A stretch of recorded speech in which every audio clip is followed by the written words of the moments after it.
Hey there friends, it's Missy again. Thanks so much for joining me today. I'm here with a layout for Cheeky Studio. I'm the guest designer, or one of the guest designers for this month. And I did an unboxing video showing all of the products that I received. It's a few videos back on my channel if you want to see everything that I got. But for this layout, as soon as I saw these 8x8 papers, I knew right away that I needed to use some of these bright tropical flowers. And I'm going to use a pool photo. This is one of my daughters swimming in our pool. If you've seen any of my videos or my layouts in the past, you know that those are my favorite kind of layouts to make. I love summertime. I love flowers. I love bright blues and aquas and yellows and pinks and just the whole idea of summertime and being in the sun. And these tropical photos just inspired me right away to make a pool layout. And so that's what I'm going to do here. And I'm going to do some fussy cutting. These big floral clusters are perfect for cutting out. And I love fussy cutting because you get some really fun images to use as embellishments. And so I did lots of that off camera. It's kind of boring to watch, and so I didn't film all of that. But I kind of wanted to tuck the end of the photo, or the corner of the photo, inside the clusters there. Here's another cut apart sheet that I got, and Tuesday, the owner of Cheeky Studio, designed this just for me, and I explain a lot in my previous video what some of those little sentiments mean, because some of them you're probably thinking, what in the heck is she talking about? But yeah, a lot of those are in reference to things that I say a lot, or my children and things like that. But I'm going to use the flowers from that cut apart piece on this layout. I'm also going to use a cut file, and you can get this at Cheeky Studio in the shop. I thought it was beautiful, and I'm going to use it as a background element. Now I have to say right here, I did lose some footage. I don't know if I just forgot to hit record or if it just got deleted, but let me explain what I did here. You didn't miss a lot, I promise. All I did was I took that white cut file and I glued it down to a sheet of thick white smooth cardstock, and then I smudged a lot of clear gesso over pretty much the whole thing, and so it was tone on tone white. And then I took a blue shimmer spray and a green shimmer spray and just sprayed it directly onto the background, and then spritzed it with some water and just kind of let the color run and blend, and then I just let it dry. And then all I'm doing now is adding some shading of different colors. I pulled out my gelatos. I feel like I have been ignoring my gelatos for months. I don't even remember the last time I used gelatos, and I forgot how amazing and fun they are to use. Now you can see here that this is nothing fancy. I am scribbling it down basically like a crayon. It's kind of like an oil pastel crayon type of thing if you've never used gelatos, and they blend and smudge really easy. I like to use my fingers to do that, so that's all I'm doing, is just scribbling a little bit of color and then using my finger to smudge it and blend it. And now the gesso that I applied first, and that's the part that got cut off, it allows me to smudge and blend a lot better than if the paper was not treated with gesso. The gesso sort of acts as a primer, and it's going to add pretty much a little layer between the color you're adding and the paper, and it's just going to protect the paper, make it a little bit more sturdy, and allow the colors to blend together. And when I add water, I'm dipping my finger there into some water that I've added to my table. It's going to make it blend even better. And the gesso also helps from the paper ripping when you add liquid to it. And so yeah, gesso is a tool that I use all the time. A lot of people use it. If you're going to do a mixed media background like this, the gesso is a tremendous help. So you can just kind of see here, I'm smudging and blending and using my fingers and a little bit of water and just adding some shading. I wanted the flowers and the leaves to kind of have some different, you know, variations and colors and shades and tones, and so it looked a little more realistic. And I did like the way it kind of runs off of the cut file. So I've got lots of green and blue smudges in between the cut file and on the background, and that's the way I wanted it to be. I didn't want it to be perfectly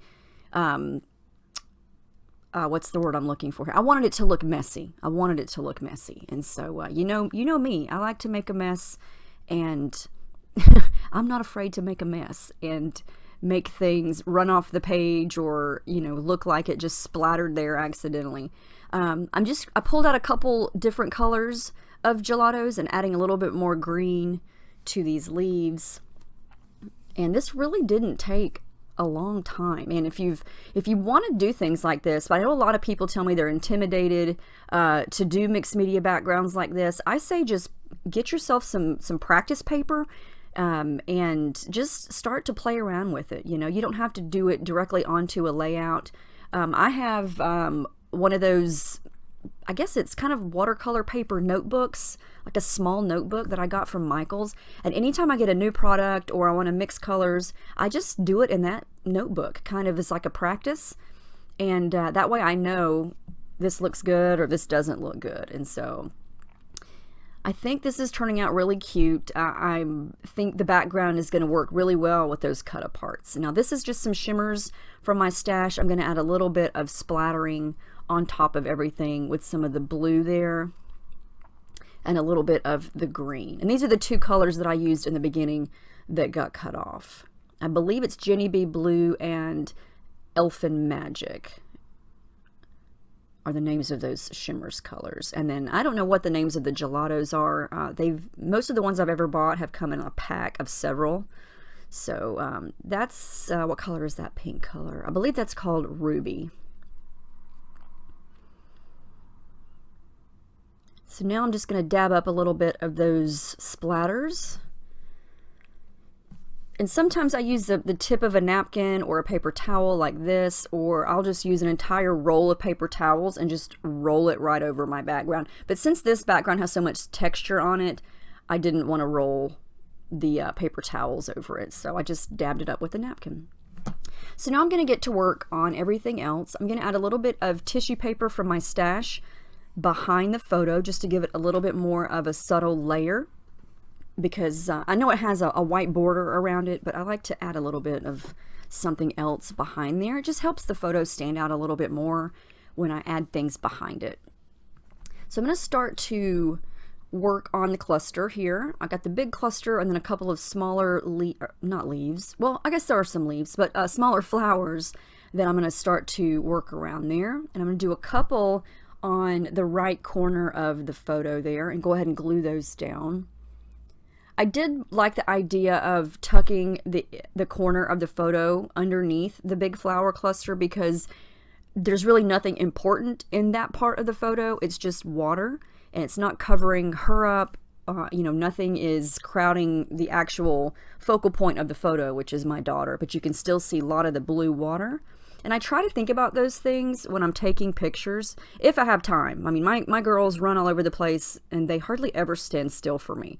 So my best bet of getting good pictures of them is when they're in the water.